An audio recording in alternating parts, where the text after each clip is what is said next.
Often on the weekend, there's thinner liquidity, so we see bigger moves. And it seemed to be to the upside. It could be to the upside, but to the downside as well. But now we saw Bitcoin kind of steadying, which is great because it's now hovering around 69,000, which is a big sigh of relief. Last week, it dipped below as much as $60,000. And that 16% decline was a lot because there's a gauge of implied volatility index.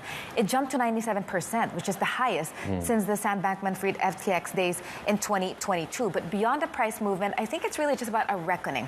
What is Bitcoin? Is it a hedge against inflation, a hedge against centralized government, a hedge against the dollar? And I feel like a lot of people are feeling confused.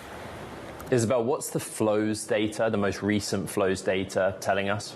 We are seeing some inflows, at least with U.S. Bitcoin ETFs. They recorded an inflow of 221 million on February 6th. So you could think of that as maybe optimism again or maybe just dip buying. But then still, it's really kind of, at least to the people I talk to, they're like, what is this? It's a structural change. It's a philosophical change. I want to dip more into the structural because we know that Bitcoin is kind of being institutionalized. And this may in itself be the problem because on October 10, fondly known as 10/10, that's when we saw billions of dollars liquidated because of leverage and derivative trades. And last week, we also saw the same, $2.5 billion in forced liquidations, according to CoinGlass. So maybe Bitcoin is also kind of possibly becoming a victim of its own success.